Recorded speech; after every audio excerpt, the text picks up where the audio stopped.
Hi hello నమస్తే welcome to social post TV. నేను మీ యాంకర్ పప్పు. ఈ రోజు నేను పొలిటికల్ అనాలిస్ట్ సిఏ నాగార్జున గారితో ఉన్నాను. కొన్ని రాజకీయ పరమైన కొన్ని ప్రశ్నలకి డౌట్స్ ఉన్నాయి, సార్ని అడిగి తెలుసుకునే ప్రయత్నిద్దాం. నమస్తే సార్. నమస్తే నమస్తే చెప్పండి, చాలా రోజుల తర్వాత వచ్చారు. ఎలా ఉన్నారు? Okay, going on well. కానీ చూస్తే గనక సార్, తెలంగాణ లీడర్లు కావచ్చు, ఆంధ్ర లీడర్లు కావచ్చు, దిగజారి మాట్లాడుతున్న తిట్ట దండకాలు మాత్రం విపరీతంగా వస్తున్నాయి ఈ మధ్య కాలంలో. ఇలాంటి పరిస్థితుల్లో విన్నప్పుడు మీకు ఏమనిపిస్తుంది సార్? అసలు రాజకీయం ఎటువైపు వెళ్తుంది అనిపిస్తుంది? అంటే మరీ దారుణమైనటువంటి లాంగ్వేజ్ మాట్లాడడం నాకైతే ఇష్టం లేదు, కానీ ఏ పార్టీ కూడాను ఆ విధంగా చేయకూడదు. మరి ఆ నియమాన్ని యొక్క లాంగ్వేజ్ మాట్లాడితే ఎట్టాయా? చాలా దారుణం అది. అది పవన్ కళ్యాణ్ అయినా అలాగే మాట్లాడుతున్నాడు, కొడాలి నాని గారు మాట్లాడుతున్నారు. నిన్న కాకపోయినా రేవంత్ రెడ్డి గారు కాస్త కూస్తో డీసెంట్గా డిగ్నిఫైడ్గా ఉన్నటువంటి మనిషి, ఆయన కూడాను కేసీఆర్ని గురించి అలాగే మాట్లాడారు.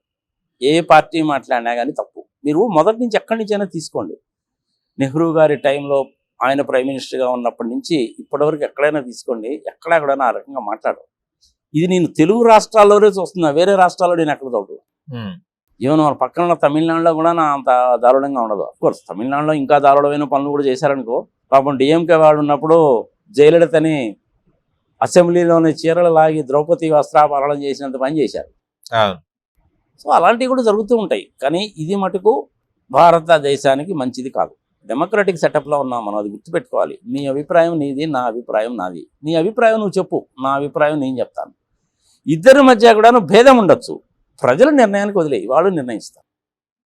తిట్ల దండకం అనేటువంటిది రెండు రాష్ట్రాల్లో కామన్ అయిపోయింది. ఇది మంచిది కాదు, అందరూ కూడా మానేయాలి. రేవంత్ రెడ్డి గారు డిగ్నిఫైడ్ గా ఉన్నారంటారా? ఆయన భాషా తీరు చూస్తే కనుక డిఫరెంట్ గా ఉంది. దీని మీద మీ అభిప్రాయం ఏంటిది? ఒక సీఎం, తెలంగాణ సీఎం అయి ఉండి అలాంటి మాటలు, దుర్భాషలు మాట్లాడడం. సీఎం అయినా, ఎమ్మెల్యే అయినా, ఇంకొకరైనా, ఎవరైనా సరే rule is rule for all. నేను రేవంత్ రెడ్డి గారు ఆ రకంగా మాట్లాడతారని నేను ఎప్పుడు ఎక్స్పెక్ట్ చేయలేదు. రీసెంట్గా డిగ్నిఫైడ్గానే ఉంటాడు మనిషి. ఇంకా కేసీఆరే మీ పత్రికా విలేకరు లాంటి వాళ్ళని ఎవరన్నా పిలిచినప్పుడు కొంచెం ఎటకారంగా మాట్లాడేవాడు.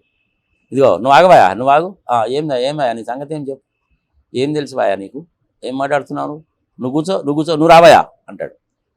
ఆ విధమైనటువంటి భాషనే వ్యతిరేకిస్తాం. పత్రికా విలేకరులు మీరు అడిగిన క్వశ్చన్ సిల్లీ క్వశ్చన్ అయి ఉండొచ్చు, దానికి చమత్కారంగా సమాధానం చెప్పాలి.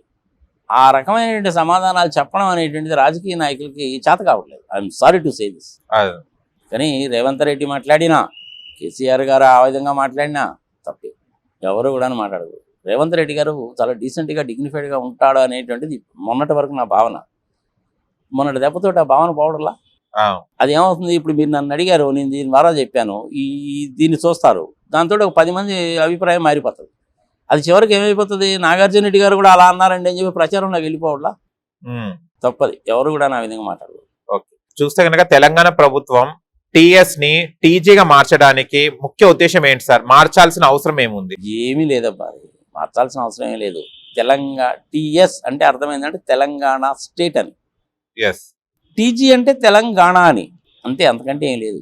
దానికి ఏంటంటే ఆ విధమైన మార్పు చెరుపు కనుక చేయాలంటే గవర్నమెంట్ ఒక జీవోని ఇష్యూ చేస్తుంది. అది సెంట్రల్ గవర్నమెంట్ వాళ్ళకి ఇష్యూ చేస్తారు. అది వాళ్ళు ministry of home, ministry of transportation వాళ్ళు మోటార్ వెహికల్స్ యాక్ట్లో చేంజ్ చేస్తారు. ఎట్లా చెప్తాం మనం ఒకసారి? దాని మూలంగా పెద్ద ఇంపాక్ట్ అంటూ ఏముండదు. ఇప్పుడు తమిళనాడు ఉంది, తమిళ్ నాడు టీ అని పెట్టుకుంటారు. కర్ణాటక, కేరళ ఉన్నాయి, మరి 2 కేతోనే మొదలవుతాయి కదా. అందుకనే ఏం చేయాలి? ఒకదానికేమో కేఏ ఇచ్చారు, ఇంకో దానికేమో సిఏ ఇచ్చారు. సిల్లీ ఇష్యూ అబ్బా ఇది. ఏముంది కనుక మీరు కూడా విలేకరు యాంకర్లుగా ఉండే వాళ్ళు, టీవీ ఛానల్స్ వాళ్ళు, మీరు కూడా పెద్ద రాజకీయ ఇష్యూ చేస్తే అంటే అట్లాగా సార్. ఇప్పుడు వచ్చిన ప్రభుత్వం ఉన్నదాన్ని మొత్తం మార్చేసుకుపోతుంటే ప్రజలు అల్లో కలరం అవుతున్నారు. అసలు ఉన్న 10 సంవత్సరాలు చల్లేంది ఇప్పుడు అన్ని మార్పులు వస్తున్నాయి. ఆధార్ కార్డు కానీ, రేషన్ కార్డ్స్ కానివ్వండి, ఆధార్ కార్డు, ఇవన్నీ మార్పుల కోసం ప్రజలు ఎక్కడ పోతారు సార్? రేషన్ కార్డు మార్చడంలో తప్పులేదుగా. రేషన్ కార్డు ఏమవుతుంది? కార్డు అయితే ఉంది స్టాండర్డ్, అందులో ఎవరి పేర్లు ఉండాలి? కుటుంబం పేరు ఉండాలి. వాళ్ళ పేరులో మార్పు అంటూ ఏముండదు, ఏజ్లో మార్పు ఉంటుంది, డేట్ ఆఫ్ బర్త్లో ఏం మార్పు ఉండదు. కుటుంబ సభ్యులు ఎంతమంది ఉన్నారు? అంతకుముందు 3 ఉండొచ్చు, ఇప్పుడు 4 ఉండొచ్చు. మార్చడంలో తప్పే ఉంది. ప్రతి 5 సంవత్సరాలకు ఒకసారి కూడా అప్డేట్ చేయాలి అబ్బాయి. ఆధార్ కార్డులో మటుకు అప్డేట్ ఉండదు. అట్ ది మోస్ట్ ఆధార్ కార్డులో ఏం చేంజ్ అవుతుందంటే అడ్రస్ చేంజ్ అవుతుంది. కానీ ఓట్లు వేసేటప్పుడేమో ఎలాంటి రిస్ట్రిక్షన్స్ ఉండవు, పథకాలు ఇచ్చేటప్పుడేమో 100 రిస్ట్రిక్షన్స్ పెడుతున్నారు. ప్రజలని అల్లో కల్లంగా చేస్తుంది ప్రభుత్వం. ఏమంటారు? అనవసరంగా ఇట్లాంటి పెద్ద పెద్ద మాటలు పడతారు. అల్లా కల్లోలం అంటే ఏందనుకుంటున్నావు నువ్వు? తెల్లారలేం అంటే హెవీ రెయిన్ వచ్చి నదులు పొంగితే అల్లకల్లోలం, తుఫాన్లు కనుక వస్తే అల్లకల్లోలం, సునామీలు వస్తే అల్లకల్లోలం. దీంట్లో అల్లకల్లోలం ఏముంది? నీ ఆధార్ కార్డులో ఏం మార్చడం లేదు కదా. ఒకవేళ నువ్వు మార్చాలనుకుంటే అడ్రస్ ఒకటి మార్చుకో, చెప్పు, చేస్తారు. నాకు ఇక్కడ ఓటు అక్కర్లేదు, నేను కర్ణాటకలో సెటిల్ అయ్యాను, నేను ఎప్పటి నుంచో అక్కడే ఉంటున్నాను, నాకు ఇక్కడ ఓటు అక్కర్లేదు అంటే ఫామ్ నెంబర్ 7 పెట్టు, ఓటు తీసేసుకో, అక్కడ ఓటు ఇంక్లూడ్ చేయించుకో. చిన్న చిన్న విషయాలు కదబ్బా ఇవన్నీ కూడా ఆన్లైన్లో జరిగేటువంటిది. దీనికి ప్రతిదానికి రాజకీయ రంగు పులుగుతారు ఎందుకు మీరు? ఇప్పుడు ధరణి పోర్టల్ పెట్టారు, majority of the people dissatisfied. అలాంటి దాంట్లో మార్పులు తీసుకురావడంలో తప్పులేదు.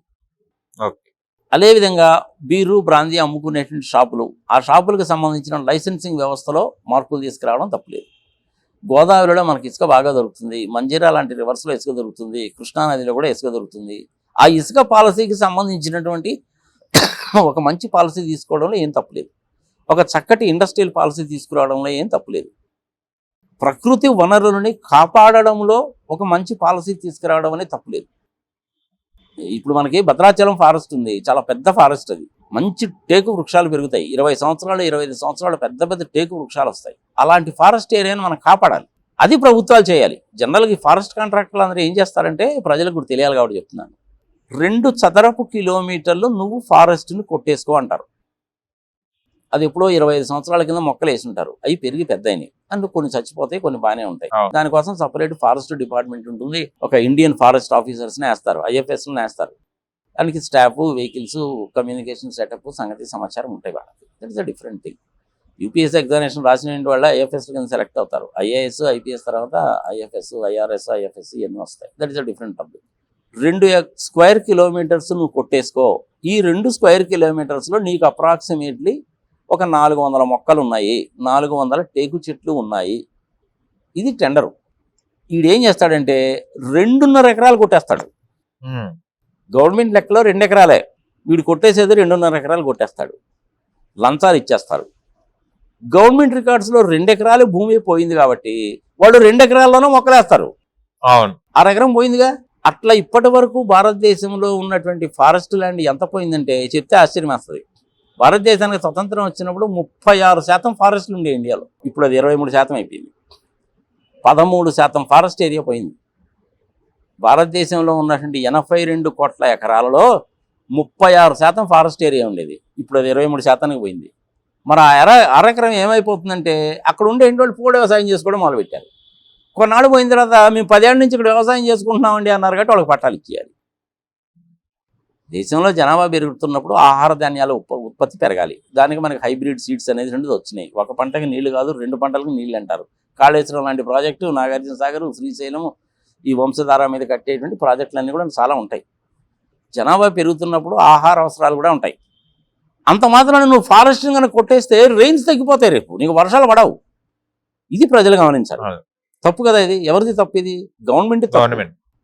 గవర్నమెంట్ దాని మీద చర్యలు తీసుకోవాలి. కానీ ఈ మధ్య ఒక 5-6 సంవత్సరాల నుంచి ఏమైందంటే ఫారెస్ట్ ఏరియా కొంచెం పెరిగింది. దానికోసం ఏం చేశారంటే ఫారెస్ట్ డెవలప్మెంట్ కార్పొరేషన్స్ అని ప్రభుత్వాలే పెట్టారు. కొంతమంది వాలంటరీగా ముందుకు వచ్చి గవర్నమెంట్ దగ్గర నుంచి ఒక 100 ఎకరాలు 2 ఎకరాలు తీసుకొని వాళ్ళే ఫారెస్ట్ డెవలప్ చేస్తున్నారు. దాంతో కొంచెం ఫారెస్ట్ ఏరియా పెరిగింది. ఇది మంచి ఇదే. అమెజాన్ ఫారెస్ట్ ఉంది కాబట్టి నిజంగా ప్రపంచం బతికిపోతుంది. కానీ ఆ అమెజాన్ ఫారెస్ట్ కనుక లేకపోతే మనకు పీల్చుకోవడానికి గాలి కూడా అంతంత మాత్రంగానే ఉంటుంది, తెలుసా?